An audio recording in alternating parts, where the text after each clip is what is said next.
ناظرین، ثنا خان جو کہ مشہور اداکارہ تھی، اللہ کے فضل و کرم سے توبہ کر گئی، مفتی انس سے شادی بھی کر گئی، لیکن اس کے بعد کچھ تصاویر انہوں نے شیئر کرنے کی وجہ سے کچھ لوگوں نے انہیں تنقید کا نشانہ بنایا اور بہت زیادہ تنقیدیں کی، کسی نے تحریریں بھی لکھ دی۔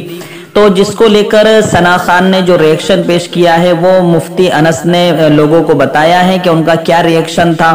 اور وہ کئی دنوں سے رو رہی ہیں ان تحریروں کو پڑھ پڑھ کے، اور ان کے شوہر سے کہہ رہی ہے کہ میں نے اس طرف آ کر غلطی کر لی ہے، اگر میں بالی ووڈ میں ہی رہتی تو کون میرے پاس آتا اور کون میرے پاس آیا جب میں خراب دشا میں چل رہی تھی، اور جب میں نے اپنی زندگی کے ٹرک کو بدلنا چاہا ہے تو لوگ تھوڑی تھوڑی باتوں پر تنقید کر رہے ہیں۔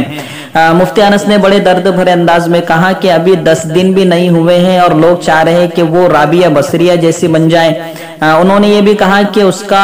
ڈائریکٹ تعلق شیخ الاسلام مفتی تقی عثمانی سے ہے، تو مفتی تقی عثمانی دامت برکاتہم العالیہ جیسے شخص نے بھی ثنا خان کو ابھی تک کچھ نہیں کہا ہے، بلکہ مبارکبادی پیش کی ہیں، اور خوشی سے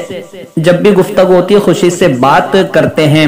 تو یعنی کہ بڑے بڑے حضرات اسے ٹوک نہیں رہے ہیں، اور چھوٹے چھوٹے لوگ جو سوشل میڈیا پر تنقید کرنے میں ماہر ہوتے ہیں وہ فوراً ان چیزوں پر ٹوک دیتے ہیں۔ اس طرح کا بیان مفتی انس نے دیا ہے۔ ناظرین، میں بھی گزارش کروں گا کہ انشاءاللہ آہستہ آہستہ اللہ کی ذات سے امید ہے کہ وہ پردے کے ساتھ آ کر